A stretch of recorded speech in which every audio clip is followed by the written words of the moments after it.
Hello दोस्तों। आज हम लोग माध्य निकालने की तीसरी विधि पद विचलन विधि को देखेंगे। पद विचलन विधि में देखिए हेडिंग दिया हुआ है पद विचलन विधि। माध्य निकालने का एक विधि है। इससे पहले आप लोग प्रत्यक्ष विधि पढ़ चुके हैं जिसका फॉर्मूला सिग्मा एफ एक्स बटा सिग्मा एफ होता है। और उसके बाद एक और विधि है लघु रीति विधि, उसको भी बताएंगे। पहले हम लोग देखते हैं पद विचलन विधि, है ना। ये तीसरी विधि है, ठीक है। पहले पद विचलन विधि को समझते हैं। इसमें क्या क्या होता है। तो पद विचलन का फॉर्मूला होता है, क्या होता है बच्चा। तो पद विचलन का एक फॉर्मूला होता है, देखिए आराम से। इसके लिए पहले हम लोग ये एक सारणी बनाएंगे। आप लोग को याद है कि पद विचलन का फॉर्मूला होता है यानी माध्य बराबर क्या होता है, A plus L into sigma F D dash बटा सिग्मा एफ होता है। यानी इसी फॉर्मूला पे हमको पद विचलन का ये फॉर्मूला है। तो इसमें देखिए क्या क्या जरूरत है। ए को हम लोग कल्पित माध्य कहते हैं। क्या कहते हैं बच्चा, कल्पित माध्य, है ना। कल्पित माध्य कहते हैं इसको, है ना। और एल को हम लोग कहते हैं वर्ग की लंबाई। और ये जो एफ है फ्रीक्वेंसी यानी बारंबारता है। डी कैसे निकालते हैं, तो इसके लिए हम लोग के कल्पित माध्य की सहायता से पहले हम लोग डी निकालते हैं यानी इसका विचलन निकालेंगे। उसके बाद हम लोग डी डैश निकालेंगे, ठीक है। तो पहले समझते हैं हम लोग कि यहाँ पे निकालते कैसे। सारा अगर मान निकाल लेते हैं तब आसानी से हम लोग माध्य निकाल लेंगे। तो उसके लिए देखिए हम लोग को क्या करना है। सबसे पहले ये जो सोया हुआ रेखा में क्षैतिज में दिया हुआ रहेगा क्वेश्चन आपको एग्जाम में, हम लोग इसको उदाग्र में बना लेंगे, ठीक है। देखिए इस प्रकार से मजदूरों दैनिक मतलब मजदूरी दिया हुआ जिसको हम लोग समझेंगे क्या, वर्ग अंतराल ही दिया हुआ। क्या है, वर्ग अंतराल। अंतराल ऐसे लिख लेंगे और ये ऐसे हम लोग खींच देंगे, ठीक है। और एक और दिया हुआ है कर्मचारियों की संख्या जिसको हम लोग कहते हैं बारंबारता कहेंगे। क्या कहेंगे, बारंबारता, जिसको एफ से सूचित करते हैं, ठीक है। और एक बना लेंगे क्या हम लोग का, देखिए अभी ये दो चीज दिया हुआ है, इतना से हम लोग ही चलते हैं अभी। चलिए ठीक है, इसके आगे हम लोग देखेंगे, आराम से समझिएगा। ये मेरा इतना दिया हुआ रहता है, हर प्रश्न में इतना दिया हुआ रहेगा बच्चा, ठीक है। चलिए इसमें हम लोग बस जो दिया हुआ है उसको पहले लिख लेते हैं। देखिए पहले है 100 से कितना बच्चा, 100 से 120 है, 120 से आपका 140 है, 140 से 160 है, 160 से 180 है, 180 से, है ना, 200 है ना। देख लीजिए इतना ही है ना। चलिए तो हम लोग के इतना से ही काम हो जाएगा, ठीक है। इतना मिटा देते हैं बच्चा। चलिए अब हम लोग इसको, ये हर प्रश्न में दिया हुआ रहेगा आपको, चाहे बहुलक पूछे, माध्य पूछे, माध्यक पूछे, इतना आपको हमेशा हर क्वेश्चन में दिया हुआ रहेगा। क्या क्या, वर्ग अंतराल और बारंबारता दिया हुआ रहता है। चलिए ये दिया हुआ है, हम लोग पहले इसको लिख लेते हैं। जब भी बनाने की कोशिश करिएगा, ये उदाग्र बनाने से आपको आसानी होता है बनाने में। तो इस प्रकार से हम लोग लिख देंगे इसकी बारंबारता 12, 14, 8 और 6 और कितना 10 है। ये तो प्रश्न था। अब हम लोग के आगे जाने के लिए देखते हैं किस चीज की जरूरत पड़ता है, तो उसको आराम से हम लोग, सबसे पहले तो देखिए कल्पित माध्य निकालना जरूरी है। कल्पित माध्य निकालेंगे कैसे, कहां से चुनेंगे कल्पित माध्य को, तो इसके लिए हम लोग एक्स वर्ग चिन्ह निकालेंगे। वर्ग चिन्ह का एक फॉर्मूला बताए थे हम, क्या कि उच्च सीमा प्लस निम्न सीमा बटा 2 होता था। बस एक और निकाल के देख लीजिए रफली कि देखिए वर्ग चिन्ह हम लोग के निकालना है यानी एक्स, ठीक है। वर्ग चिन्ह एक मान बना लेंगे इसका वर्ग चिन्ह का, यानी एक और टर्म हम लोग आगे बढ़ेंगे कितना, इसको कहते हैं हम लोग एक्स, यानी एक्स बता दिए है कि वर्ग चिन्ह होता है। तो एक्स निकालने का फॉर्मूला बताए थे उच्च सीमा प्लस निम्न सीमा बटा 2। उच्च सीमा देखिए तो पहले का अगर निकालना चाहेंगे तो 120 प्लस निम्न सीमा 100 होगा बटा 2। बताइए 220 का आधा करेंगे कितना हो जाएगा बच्चा, 220 का ही आधा था। हाँ, इसे मान के चलिए 220 और 220 में 2 से भागा दे देंगे तो हमको 110 आएगा। इसका मतलब मेरा एक्स का जो मान आएगा बच्चा वो कितना आएगा, 110 आएगा। देखिए इस प्रकार से आप एक्स का मान निकालिएगा। अब आपको एक x का मान निकाल लिए हैं तो लगेगा कि सभी निकालना होगा, बिल्कुल सही सभी निकालना होगा। लेकिन एक आसान तरीका समझिए, जब एक आप निकाल लीजिएगा तो देखिए कितना के अंतर था, लंबाई 20 का था, बस 20 बढ़ाते चल जाइए वही इसका आएगा। तो 20 बढ़ाइएगा 130 हो जाएगा, फिर 20 बढ़ाएंगे 150 हो जाएगा, फिर 20 बढ़ाएंगे 170 हो जाएगा, और ये कितना 190 हो जाएगा। बस आप निकाल लिएगा भी तो यही आएगा, चेक कर सकते हैं। देखिए 140 200 जुटेगा तो 260 260 के आधा 130, फिर इसको जोड़िएगा तो आपको हो जाएगा 300 300 के आधा 150। इस प्रकार से आप करते जाइएगा तो यही मिलने वाला है। लेकिन आप लोग डिफरेंट देख लीजिएगा, सिर्फ डिफरेंट को उतना में जोड़ते चल जाएंगे, बस एक ठो निकालने के बाद सबको क्या करेंगे, जो डिफरेंट है जोड़ते चल जाएंगे। चलिए एक्स मिल गया। अब बच्चा यहीं से हम लोग के निकालना होता है क्या, यहीं से चुनना होगा हम लोग को, कल्पित माध्य चुनेंगे, ठीक है। तो इसके आगे एक टर्म और हम लोग चलेंगे, ठीक है, एक ही टर्म नहीं, अभी देखिए कितना टर्म की आवश्यकता होगा, ठीक है। चलिए इतना हो गया, और जितना जरूरत पड़ेगा उतना लेते जाएंगे। चलिए हम लोग का इसमें हम लोग कल्पित माध्य चुनते कैसे, मेन हम लोग का ए निकालना है, कल्पित माध्य। तो देखते हैं ए यानी क्या, कल्पित माध्य, ये कहां से लेते हैं बच्चा, तो कल्पित माध्य सुनिएगा ध्यान से, कल्पित माध्य हमेशा वर्ग चिन्ह के एकदम बीचों बीच वाली संख्या को लिया जाता है। सुनिएगा फिर से, कल्पित माध्य में देखेंगे कि इधर से दो उधर से दो छोड़ने के बाद बीच में कौन आ रहा है, तो बीच में जो वर्ग अंतराल 140 से 160 का जो वर्ग अंतराल है उसी का जो आया है वर्ग चिन्ह वही इसका कल्पित माध्य होगा। तो इसका ये हो गया कल्पित माध्य कितना, ए यानी ए बराबर 150 हो गया इसका ए। कल्पित माध्य कैसे लेंगे बच्चा, समझ में आया। कल्पित माध्य हम लोग x का मीडिएटर लेते हैं, यानी बीच वाला संख्या को लेते हैं कल्पित माध्य में। तो आपको अच्छे से समझ में आ गया होगा, कल्पित माध्य का चुनाव हम लोग कर चुके हैं कितना, यानी ये हो गया आपका a बराबर कल्पित माध्य। बीच का चुनाव देखो, ऊपर से दो छोड़ देना है, नीचे से दो छोड़ देना है, बीच में जो आएगा वो। अगर कभी कभार आ जाता है सम संख्या तब कैसे चुनाव होगा, तो उसका भी प्रश्न को हम लोग देखेंगे। पहले इसको समझते हैं आसान से, ठीक है। कल्पित माध्य निकाल चुके हैं, इसके बाद बच्चा हम लोग निकालेंगे डी, क्या निकालेंगे, विचलन। आखिर विचलन कितना का हो रहा है उसको समझेंगे, ठीक है। तो अभी तो हम लोग क्या निकाल लिए, कल्पित माध्य निकाले यानी ए निकाले हैं, तो इससे पहले देखिए हम लोग विचलन यानी डी निकालेंगे, इसके बाद हम लोग डी डैश निकालेंगे बच्चा। तो पहले तो डी निकालेंगे तब ना डी डैश निकालेंगे। तो डी कैसे निकालता है, तो आपको पता है कि डी बराबर एक हम फॉर्मूला बताए थे, याद करो, d is equal to x minus sorry क्या a माइनस एक्स, यही बताए थे जी, है ना। d is equal to formula एक बताए थे जो था आपका x माइनस a था, ठीक है, x माइनस a था। चलिए और d डैश बराबर बताए थे d बटा l, याद रखना है ये फॉर्मूला को।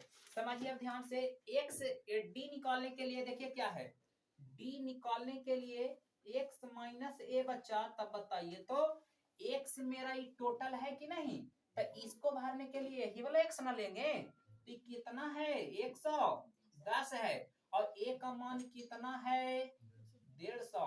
अब बताइए घटाएंगे तब कितना आएगा, माइनस में 40, बस यहाँ पे माइनस में 40 लिख देंगे, बस समझ में आया। सेम प्रोसेस फिर चलिए, फिर x कितना है, अरे सभी डिब्बा भरना होगा ना, तो इसका x 130 और एक कितना 150, घटाएंगे तक कितना हो जाएगा माइनस में 20। सेम प्रोसेस यहाँ, एक से एक लिए 150 होगा, ए भी 150 होगा, तो 150 से 150 जाके 0। अब यहाँ बताइए x 170 और a का मान कितना 150, तक कितना आएगा 20, प्लस में 170 में से 150 जाएगा तब प्लस में कितना आ जाएगा 20। उसी प्रकार से फिर x का मान 190 रखेंगे और a का मान जो है वही हमेशा रखाएगा, ठीक है, सब में, तो इसका आ जाएगा प्लस में 40। इस प्रकार से आप निकालिए विचलन, ठीक है, विचलन हो रहा है 0 पे, यानी a जो लिए थे उस पे आपका विचलन यानी d निकाल लिए। अब हमको निकालना है d डैश, क्या निकालना है d डैश। तो देखिए बच्चा d डैश के लिए कुछ नहीं, फॉर्मूला बस लिखा हुआ है, क्या निकालना है d डैश के लिए l बटा सॉरी d बटा l, है ना, बस अब कुछ नहीं। बताइए तो बच्चा d कितना है, अरे पहला डिब्बा भरने के लिए पहले इसके लिए ये लेंगे, इसके लिए ये लेंगे, है ना, तो बस डी निकाल लिए हैं -40 और एल बताइए एल कहां से लेंगे? तो वर्ग अंतराल की जो बीच का डिफरेंस होता है उसी को वर्ग माप को ही एल कहते हैं। तब बताइए तो 100 से 20, 120 से 40 सभी में 20 का अंतर है कि नहीं? तो इसका एल का मान कितना हो जाएगा? 20 हो जाएगा बच्चा। अब आप भागा दीजिए तो 20 दूनी 40 कितना आया? -2। एल समझ में आया है ना? एल हम लोग ले रहे हैं किसको? यानी यहाँ पे लिख देते हैं एल हम लोग 20 को ले रहे हैं, जिसको कहा जाता है वर्ग माप कहते हैं। क्या कहते हैं? वर्ग माप कहते हैं एल को, है ना? ठीक है, तो एल का मान 20। तो इस प्रकार से डी डैश कितना आ गया? -2। तो सोच के देखिए तो बच्चा ई डी डैश इसके लिए आया, इसके लिए भी निकालना होगा। तो इसमें बताइए कितना डी है? -20 और +20 लंबाई वाला से भागा देंगे कितना आएगा? -1। फिर बताइए डी डैश सॉरी डी कितना है? तो डी 0 है, उसमें 20 से भागा देंगे कितना आएगा? 0। उसी प्रकार फिर 20 है डी और ये 20 से भागा देंगे कितना आएगा? +1। और फिर 40 से 20 से भागा देंगे कितना आएगा? +2 आएगा। अब बाबू आपका बॉक्स जो है एकदम क्लियर हो चुका है। बस अब हम लोग का देखिए निकालना है सिग्मा एफ डी डैश। एक मतलब ये हुआ बच्चा एफ मतलब फ्रीक्वेंसी मीन्स बारंबारता। देखिए एफ मिलल है, डी डैश मिलल है। अब बोला एक के पहले गुणनफल करिए यानी गुना करिए और बाद जोड़िए और जोड़ने के बाद जो आएगा वहां रख देना है। और सिर्फ सिग्मा एफ आपका एफ तो मिला है, ये सब जोड़ देंगे तब मिल जाएगा क्या? सिग्मा एफ मिल जाएगा। तो देखिए आराम से समझिएगा हम लोग कैसे निकालने वाले हैं। देखिएगा ध्यान से बच्चा, ये तो इतना आप समझ गए हैं, थोड़ा सा इधर देख लीजिएगा, है ना, कि हम लोग का निकालना क्या क्या है। तो सबसे पहले आप लोग निकाल लीजिए क्या? सिग्मा एफ निकालते हैं। तो सिग्मा एफ निकालने के लिए सिर्फ एफ का ना जोड़ करना है। सिग्मा का अर्थ बताए थे जोड़, तो आपको एफ का ही सिर्फ जोड़ करना है, जो सिग्मा के अंदर रहेगा उसी को जोड़ना है। तो देखिए एफ है तो एफ इसी को बोलेंगे बारंबारता को और सबको जोड़ दीजिए। तो जोड़िएगा तो देखिए तो कितना हो जाएगा? 12 और 14 आपका हो गया कितना बच्चा? 26 और 8 कितना? 34, 6, 40, 10, 50। इसका मतलब आपका सिग्मा एफ 50 आया है। अभी धैर्य रखिए थोड़ा सा, ये तो 50 सिग्मा एफ आया। अब हमको निकालना एक चीज और है, सिग्मा एफ डी डैश। तो भी निकाल लेते हैं सिग्मा एफ डी डैश बच्चा। और ये कैसे निकलेगा थोड़ा देखिएगा। देखिए सभी को सिग्मा लग गया है तो एफ और डी के जो गुणा करके आएगा वही ना जोड़ेंगे। तो सबसे पहले तो हमारा डी है और एफ है पता इतना इतना दूरी में। अब हमको सिग्मा एफ डी पहले पते नहीं है तो इसको हम लोग निकालेंगे बच्चा। देख लो एक लाइन खाली और बढ़ेगा, इसी में सबसे लंबा वाला है बच्चा। ई जब तुम लोग लंबा वाला समझ गया तो सब आसानी से जो बनता है वो बन जाएगा। देखिए एफ डी साथे चाहिए तो हम लोग एफ डी डैश, है ना, ये गुना। एक मतलब क्या हुआ? गुना है, एफ और डी का गुना। तो सोचिए तो ई डी डैश है और यहाँ एफ है बच्चा, यानी डी डैश और एफ गुना होगा जो यहाँ लिखाएगा। तो बताइए तो 12 और -2 यानी कितना आने वाला है? -24। सेम प्रोसेस इसको भरने के लिए यहाँ और यहाँ गुना होगा 14 और एक माइनस में कितना? 14। सेम 8 0 में गुना होगा कितना? 0। 6 1 में होगा 6 ही। 10 2 में होगा 10 2 नहीं 20। किसी को कोई प्रॉब्लम है एफ डी डैश निकालने में? नहीं। अब बस सबको जोड़ दीजिए बच्चा, जो यहाँ मिल जाएगा। तो देखिए तो -24 -14 आपका हो गया कितना? 34, है ना, सॉरी 38 हो गया। 20 10 30 और 8 38 यानी माइनस में 38 हुआ। और देखिए प्लस वाला संख्या कितना? 20 और 6 26 और ये तो 0 है, जुटे या घटे फर्क नहीं पड़ेगा। तब -38 में से +26 गया तो कितना बचेगा बताइए? 4 12 बच जाएगा। माइनस में 12 बचेगा बबुआ, देख लो कैसे। -38 +26 कितना बचेगा? माइनस में 12। इसका मतलब आपको पता चल गया है कि एफ डी डैश भी कितना आएगा? आ गया -12। F D sorry sigma F आ गया 50। अब बस हमको निकालना है क्या? माध्य हो गया। देखिए आराम से, तो इसीलिए यहाँ लिख देंगे क्या? माध्य लिख देंगे। माध्य बराबर फॉर्मूला, माध्य को आप ए से भी सूचित करते हैं और एक तो एक्स डैश से भी सूचित करते हैं और इतना बड़ा फार्मूला देखिए लिखा हुआ ए प्लस एल इंटू, है ना, सिग्मा एफ डी डैश बटा सिग्मा एफ। अब समझिएगा बहु अच्छा से दम, ए देखिए तो हम निकाल चुके हैं, कितना है 150, बस ए के जगह पे रख दिए प्लस। अब बतावेगा साधु कुमार एल का मान कितना है बच्चा, देखिए इधर से एल का मान 20 है, देखिए यही ना है, तो हम लोग बस 20 रख दिए एल के जगह पे। अब देखिए बाकी ये सब गुना में है बाबू, तो समझिएगा बहुत ही अच्छे से, देखिए इधर, हाँ आराम से समझ जाइएगा। एफ डी डैश कितना लाए हैं, माइनस में 12, और सिग्मा एफ कितना लाए हैं बच्चा, प्लस में 50। अब आप घबराइएगा नहीं, सिर्फ हल तो करना है।